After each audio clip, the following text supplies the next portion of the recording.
টানটানা সকলকে পবিত্র ঈদ উল ফিতরের অনেক অনেক প্রীতি শুভেচ্ছা ভালোবাসা জানাই ইন অ্যাডভান্স।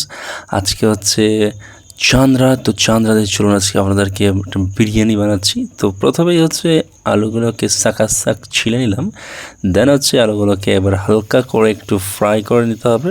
আসলে এখানে অর্ধেকটা সেদ্ধ করার জন্য আলুটাকে ফ্রাই করে নিতে হবে। তো সেই কারণে আমরা কিন্তু এই হাঁড়িটাতে চাক আলুগুলো দিয়ে দিলাম। দেখতে পাবেন আলুগুলো বেশ সুন্দর হয়েছে ভাজা। আর এই আলুগুলো না হলে কিন্তু আমাদের কলকাতা বিরিয়ানির কোনো স্বাদ হয় না। তো চলুন এবার মাংসটা প্রসেস করি। তার জন্য হচ্ছে পেঁয়াজ কেটে নেবে শুরু করে। এই পেঁয়াজগুলো নিয়ে তারপরে গ্যাসটাকে টুক করে ধরিয়ে দিয়ে একদম তার মধ্যে সরিষার তেলও দিয়ে এই যে আমাদের কাটা হওয়া পেঁয়াজ, এই পেঁয়াজগুলোকে আমরা কিন্তু এক করে সব কটা কিন্তু একদম হালকা করে ভেজে নেব। তার কারণ হচ্ছে ভেজে নিলে পেঁয়াজের স্বাদ গুণমান সব ঠিক থাকে। এখানে কিন্তু আদা বাটা, রসুন বাটা, হ্যান বাটা, আরও যে বিভিন্ন জিনিসগুলো আছে সব কিছু দিয়ে কিন্তু আমরা এটাকে হালকা করে ঘেঁটে এর মধ্যে আমরা কিন্তু দিয়ে দেবো আমাদের ম্যারিনেশন করে রাখা মাংসগুলো।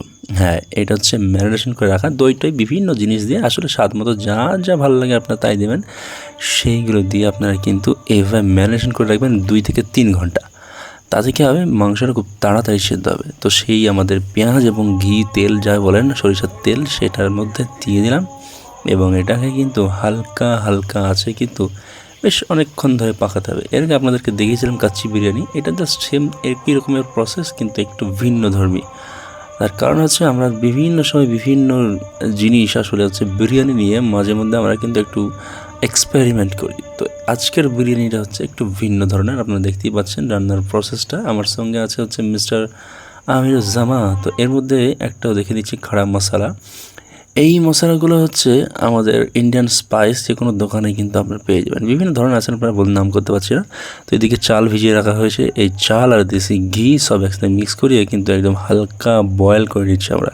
তার কারণ হচ্ছে দমে যাবে, আর দমে যেতে গেলে আমরা কিন্তু একটু দুধ দিয়ে দেবো। তার কারণ হচ্ছে একটু দুধ দিলে কিন্তু একটু রিচনেসটা বেরিয়ে আসে। আর এই বিভিন্ন কারণ আছে তা আমার জানা নাই। তো দুধটাকে একটু ঝাল করে নিলাম। এটা দেখছেন ঝাঁকাঝাঁক জাল হয়ে যাচ্ছে। আসলে বড় পাতিলের মধ্যে আধা কেজি দুধ যা হয়।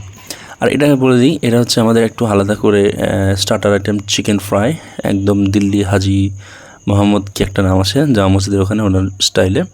তো এদিকে আমাদের ভাত রেডি হয়ে গেছে। চলুন এবার একটু দমে দেওয়ার পালা। তো দমে দেওয়ার আগে এরকম করে ভাতটা কিন্তু হালকা করে ছড়িয়ে দেবেন বিভিন্ন লেয়ার।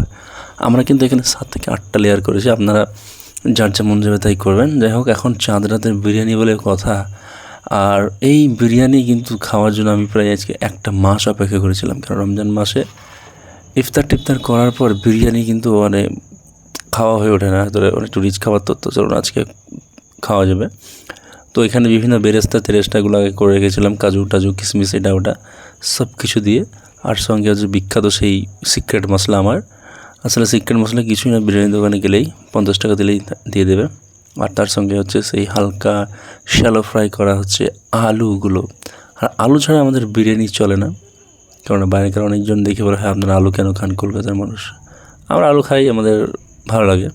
তো চলুন এবার কিন্তু হালকা ধিমি আছে কিন্তু আমাদের এটাকে দিয়ে দেবো। আসলে ব্যাপারটা হচ্ছে এটা তামার হাঁড়ি হলে ভালো হয়। তো যাই হোক, এখন দমে বসিয়ে দিই। মাত্র 5 থেকে 10 মিনিটের দম দিলেই সব ঠিকঠাক হয়ে যাবে। চলুন এবার খাওয়া দাওয়ার পালা। এই দেখুন একটা বিগ সাইজ বাসন, একদম চারিদিকে আমরা বসে বিরিয়ানি খাচ্ছি। তো সকলে ভালো থাকবেন, সুস্থ থাকবেন।